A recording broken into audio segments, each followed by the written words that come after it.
Welcome into an On the Bench digital exclusive. I'm Braden Reed, one of Citrus TV's men's lacrosse beat reporters, and I'm joined today by Hobart's men's lacrosse head coach, Greg Raymond. Coach, thanks so much for taking the time today.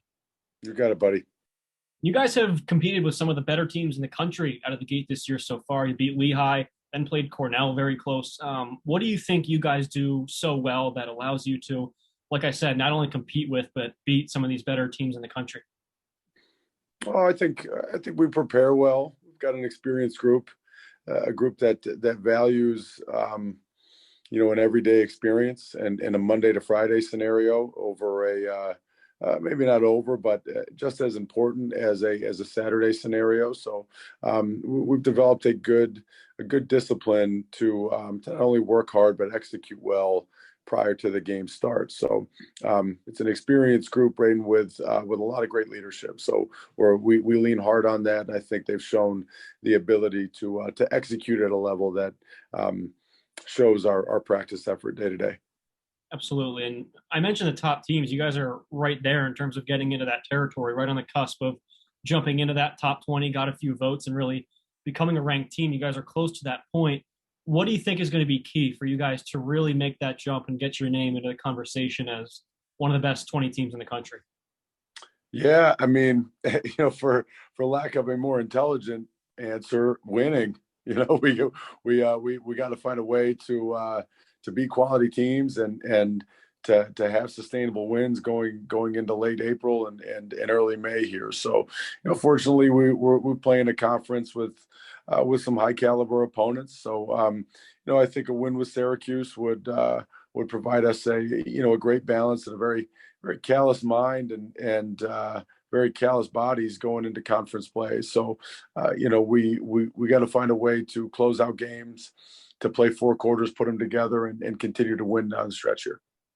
And on a more specific note, I want to talk about Ryan Archer, a Syracuse native. A few guys on your team are. I guess it makes sense being so close. But Archer's a guy who's stepped in from day one and has been a big contributor on the team over the course of his career there. How have you seen him grow, not only as a player, but also a person in his time in the program?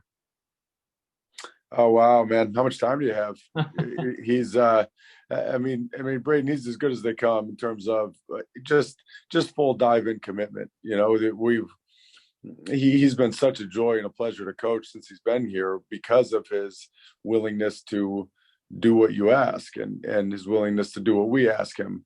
And he's been all team first from the start, and he's grown from that player that fulfills a role and an excellent scoring threat, an excellent vision, and a great rider. Not a lot of people talk about how hard Ryan Archer rides. He's a terrific rider, but we've challenged him early in his career to find a distinct voice and project his IQ onto others because it is superior to most. And so, I think he actually just had his senior speech after our team dinner tonight, and he talked a lot about the guys who came before him, who assisted in this development of his communication and being able to ask people to be in certain spots and when and all that good stuff. So what started out as a terrific player and a great talent has developed into a very experienced ball handler and very versatile offensive player in all facets of what we do, but even more so his emotional balance, Braden, and what he does on a day-to-day and how he communicates to other people, especially on a one-on-one basis. Arch doesn't really dominate a huddle. He doesn't hoot and holler a ton. He's a very humble person and for the most part a pretty quiet person, but he pulls individuals aside and explains his vision of where our offense can grow and what they can do better in an exceptional way. So he's done a phenomenal job developing into not only what we believe is one of the best players in the country, but also one of the best leaders. It's really impressive stuff. And I'm looking forward to this matchup with Syracuse. It's a talented team, guys on All-American watch lists, some teams, stuff like that. But are there one or two guys on the Syracuse roster that you guys are really keying in and on, not to spoil the game plan or anything, but anyone specifically you're looking out for in this game? Well, that's that's what's so great about a Syracuse game plan. It's not complicated. You got to stop all of them.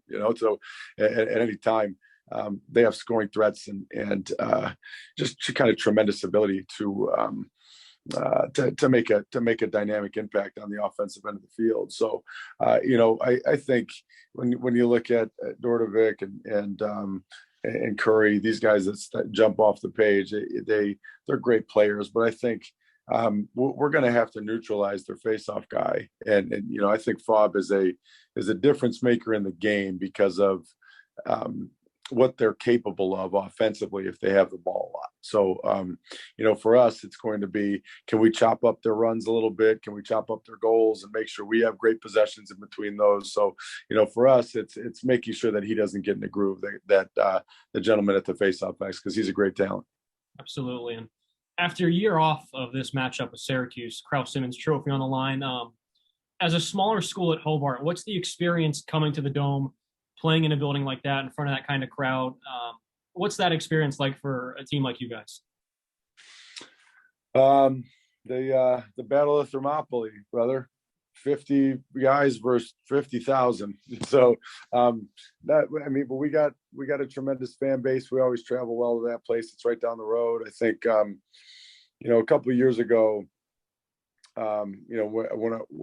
when I first got here, the Dome seemed like a pretty daunting experience for a lot of our guys. I think it's a different place to play. There's any coach that tells you it's like every other place is lying to you. It's there could be 200 people in there. We used to play when I was in high school, play our first football game of the season in there, and there weren't a lot of people, and it was still loud, so you could still hear as things develop a roar of a crowd and this and that. So I think it's developed from a place of constant intrigue or I wonder what it's like in there, to more of a place where we're just very focused on no matter what the scenery, no matter what the level of noise, we want to play our brand of lacrosse. That's very important to us. So as the sound or the image of the Dome comes into play and everybody asks you questions about it, thankfully I have a very mature group, Braden, that is more interested not on where we're playing, but the fact that we want to play great lacrosse against a great team. We want to make this simple